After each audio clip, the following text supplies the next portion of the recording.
Olá pessoal, sejam bem-vindos ao meu canal. Meu nome é Vinícius e nesse vídeo eu vou explicar sobre o SAP Gateway Client e o SAP Gateway Error Log. Antes do vídeo começar, já deixa seu like, se inscreva no canal. Se você puder contribuir com o canal, as informações estão na descrição do vídeo. O que é esse SAP Gateway Client? É um client HTTP normal, como se fosse um Postman, um Insomnia. Só que esse client já vem no ambiente SAP, tá? É um programa. Então, como que a gente acessa o SAP Gateway Client? Você vai usar essa transação. Eu vou deixar essas informações na descrição do vídeo, tá, pessoal? Para vocês conseguirem copiar. Então, nessa transação, eu vou colocar ela aqui. Só que se você tentar entrar diretamente, vou dar um Enter. Ele dá esse erro aqui, tá? Você tem que colocar um /n aqui antes. Então, coloque um /n e o nome da transação, tá? Entrando aqui na transação, você percebe que é um client normal. Você pode mudar o método da requisição que você quer fazer um GET, um POST, é só ir mudando aqui, tá? Aqui você vai colocar a URI do seu serviço, tá? Então vai ter que ser no padrão do serviço ADATA. Pode mudar o protocolo também, HTTP, HTTPS. E aqui você tem as informações da requisição, tá? A sua request aqui na esquerda e a response na direita. Aqui na parte da request, você pode adicionar cabeçalhos, adicionar arquivos, você pode fazer algumas coisas aqui. E passar um corpo aqui na requisição. Se você estiver cadastrando alguma coisa, por exemplo, você vai ter que passar alguma coisa aqui, um JSON, um XML. E executando essa requisição, nesse botão, você vai receber a resposta, os cabeçalhos da resposta e o corpo da resposta, se tiver, tá? Então, beleza. O que você pode fazer mais aqui? Você tem uma série de opções aqui no menu, tá? Download, upload dessas informações, chamar o navegador. Então, depois vocês podem explorar todas essas opções, tá? Mas o mais importante aqui é essa parte que eu expliquei, que é mexer aqui nos métodos da requisição, passar o RI, passar os cabeçalhos e o corpo se tiver, tá? Aqui você tem alguns botões interessantes, esses dois aqui, por exemplo. Esse Entity Sets, se você clicar, ele te mostra as Entity Sets desse serviço. Aqui já está o serviço da ordem de venda que a gente criou lá na SegW, tá? Então o serviço ADATA ele sempre vai estar nesse padrão. /SAP, /OPU, /ODATA, /SAP e aqui vai vir o serviço. No nosso caso é ZOV_SRV. Depois do serviço, geralmente aqui pode vir uma entity set ou alguma coisa diferente. Por exemplo, aqui você pode obter os metadados para você saber que entidades você tem, quais os campos que ela tem e os campos, qual o tipo do campo, o label, esse tipo de coisa, tá? Então são os metadados. Então clicando nesse botãozinho aqui das entity sets, você consegue ver quais entity sets esse serviço tem. Você pode escolher. Então se eu clicar aqui no cabeçalho, ele já muda aqui, ó, na URI, tá? Então se você quiser saber quais entity sets, é só clicar aqui e ele já te retorna. Ou você pode clicar nesse outro botão e ter acesso a mais opções. Ó, pode colocar um parâmetro aqui para contar, mudar o formato da resposta. Se, eu quero um JSON, só passar essa informação aqui, ó, essa opção. Se você dá dois cliques, ele já joga aqui na sua URI, tá? Você não precisa ficar digitando as coisas. Até é melhor porque previne erros, né, de digitação. Então você pode puxar algumas opções daqui, tá? Então tem formato, você pode puxar metadados, mexer com paginação, né? Quero usar o skip para pular duas linhas, quero pegar duas linhas, passo um top e assim por diante, tá? Agora a gente vai executar algumas requisições só para entender como a ferramenta SAP Gateway Client funciona no geral. Eu não vou executar todas as operações do CRUD, porque depois eu vou fazer um vídeo separado só para isso, tá, pessoal? A primeira requisição que a gente vai testar é para obter os metadados do serviço. Então, o que a gente passa? A gente passa essa URI, tá? A URI do serviço normal, e no final você coloca cifrão metadata, tá? O método da requisição é GET mesmo. você não precisa passar nenhum cabeçalho e nenhum corpo aqui na requisição, tá? Basta executar. Então vamos executar nesse botão. Aqui retorna os cabeçalhos da resposta e o corpo da resposta. Voltou 200, indicando que deu tudo certo. E um XML aqui na resposta. O que tem nesse XML? Os metadados do serviço. Então, o que tem aqui? As entidades que esse serviço tem. No caso, tem OVCAB, OVItem e mensagem. Tem algumas coisas a mais aqui. E dentro da entidade, você encontra qual é a chave dessa entidade. No caso, é só esse campo ordem ID. Quais campos essa entidade tem? Quais propriedades? Tem aqui o ordem ID, ele tem o tipo int32, tem o campo data de criação, ele é um campo data e hora, né? Date time no mesmo campo. Então você consegue ver todas as informações dessa entidade, tá? Então sempre que você precisar desse tipo de informação, basta fazer uma chamada aqui nessa URI. O próximo exemplo, a gente vai retornar somente as entidades do serviço, uma lista mais simples. Como que você faz? A gente vai pegar essa URI, eu vou colar aqui, e como que ela é? Ela vem até a parte do serviço e no final você não precisa passar nada, só passa aqui o formato se você quiser. Eu quero no formato JSON, então estou colocando aqui, tá? Vou executar, você também não precisa passar nada aqui na requisição, né? Nenhum cabeçalho, nenhum corpo. Executa e aqui retorna uma lista mais simples com as entity sets, né? Cabeçalho, o item e a mensagem. Se você quiser mudar aqui o formato, basta alterar e ele te retorna aqui em XML. O próximo exemplo é uma consulta na entidade de cabeçalho. Então vou copiar aqui. Eu quero saber quais registros tem nessa entidade, tá? Eu vou colar aqui. E aqui a gente está consultando a entidade OVCAB, tá? E vai receber os dados no formato JSON. Vou executar. Não está retornando nada aqui. Por quê? A gente redefiniu os métodos naquela classe que a gente usou lá na transação segW. Tá? Ele gerou a classe e a gente só redefiniu. A gente não colocou nenhuma implementação. Então, nesse método, é comum a gente colocar um select, né? Então, a gente recebe a requisição, você pode aplicar filtros, ordenação, limitação e fazer uma consulta no banco de dados. Depois que você retorna, você carrega essa informação, você retorna aqui. Como eu não coloquei nenhuma implementação, está voltando aqui um array vazio. Mas depois a gente vai fazer esse teste, a gente vai colocar uma lógica lá e testar essa requisição novamente. Então, no geral, é isso. Vai ser sempre esse padrão. Você tem que passar o método da sua requisição, a sua URI e passar cabeçalhos e o corpo se for aplicável, né? Se você estiver cadastrando alguma coisa, você vai ter que mudar para post, talvez passar alguma coisa aqui, e aqui você passa geralmente um JSON ou um XML. Então, tudo depende da sua necessidade. O próximo item que a gente vai ver é o SAP Gateway Error Log. Para visualizar o log de erros do SAP Gateway, você vai entrar nessa transação aqui. Essa transação você também precisa colocar o /n aqui antes, tá, pessoal? Senão não funciona. Eu vou pegar aqui alguns exemplos que eu já deixei preparado para a gente simular alguns erros, tá, pessoal? Então vou colocar aqui.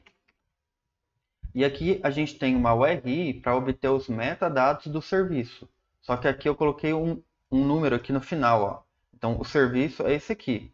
Não termina com 1, mas eu coloquei aqui só para dar erro, só para simular você chamando um serviço que não existe nesse ambiente, tá? Então vou executar e retornou aqui 403, falando aqui que nenhum serviço foi encontrado. Beleza, vamos simular mais erros aqui, ó. Depois a gente entra lá na parte do log de erros para ver o que apareceu lá, tá?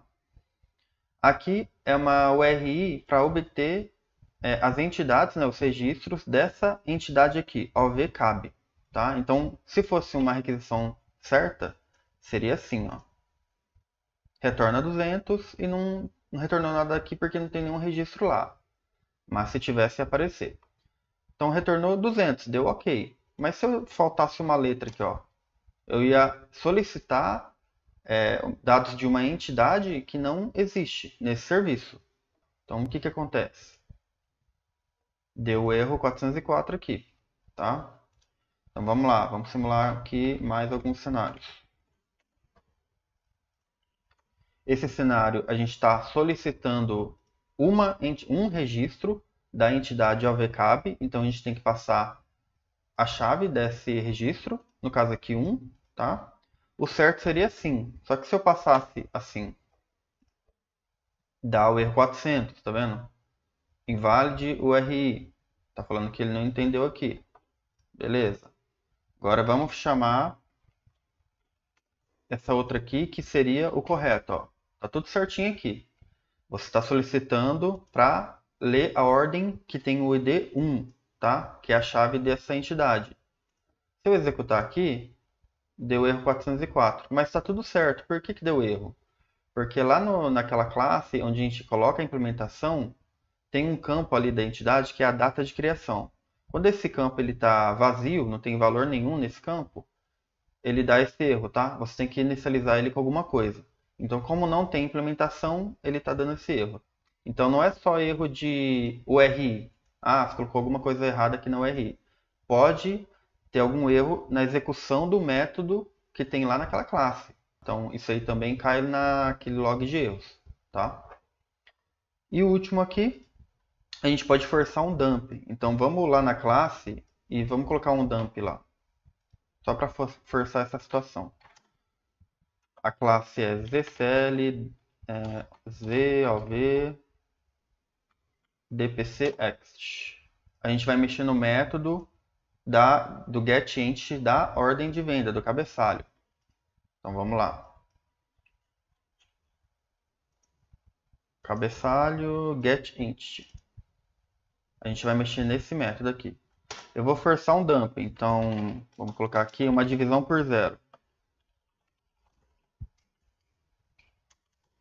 1 dividido por 0. Vamos ativar.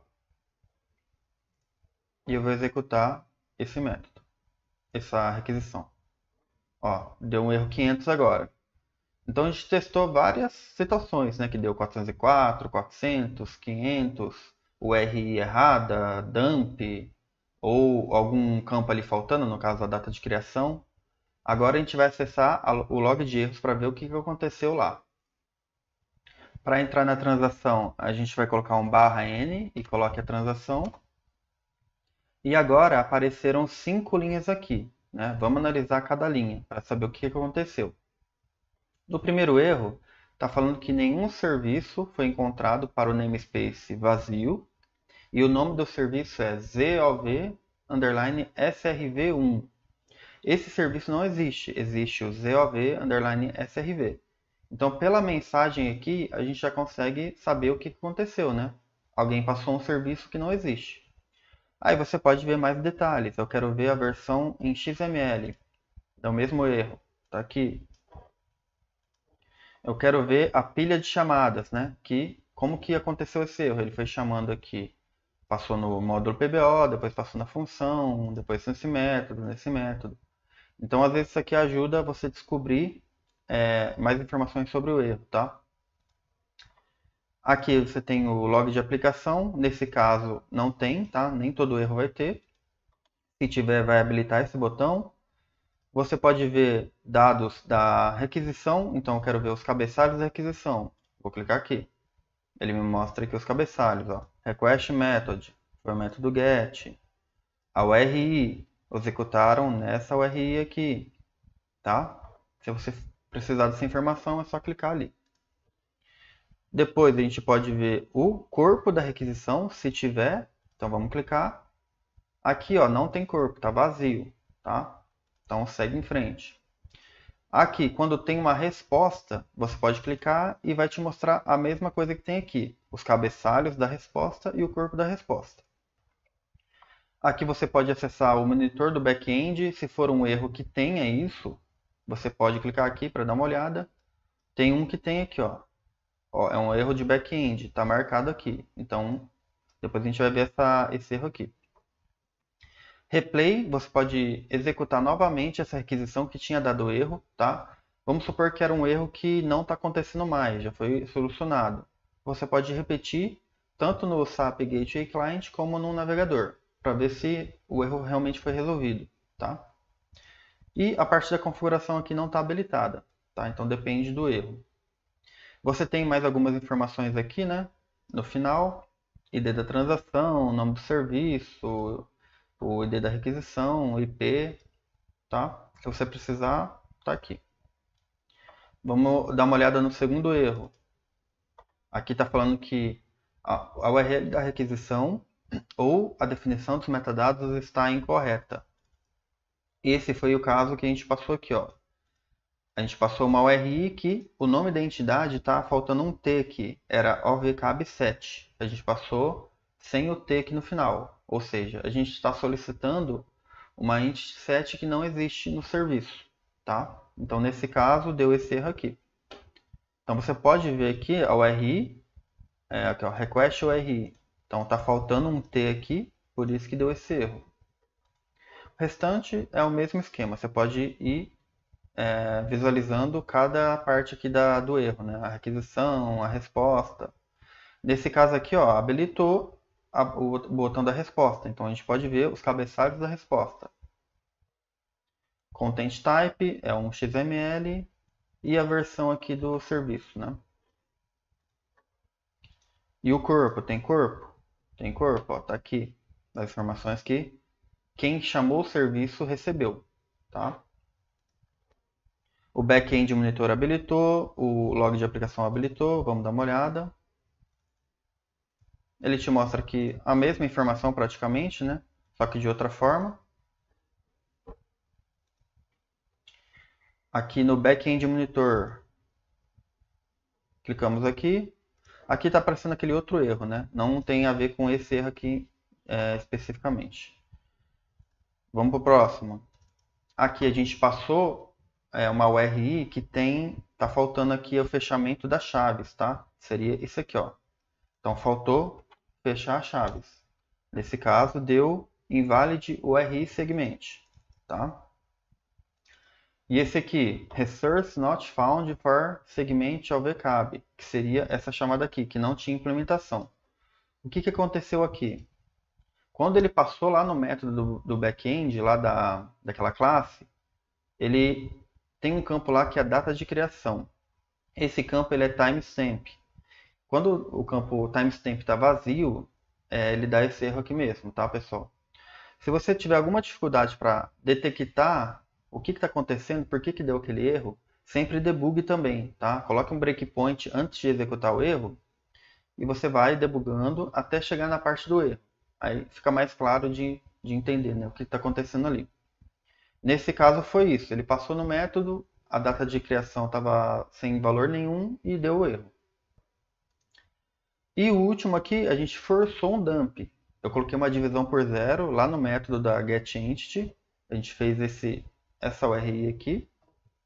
E apareceu aqui a mensagem, ó, divisão por zero. Se você gostou do vídeo, deixa seu like, se inscreva no canal, comente aqui o que você achou do SAP Gateway Client e do SAP Gateway Error Log. Conseguiu fazer o que eu fiz aqui no vídeo? Deu certo para você? Deu algum erro? Qualquer dúvida pode colocar aqui nos comentários. E se você puder contribuir com o canal, as informações estão na descrição do vídeo. Muito obrigado e até mais.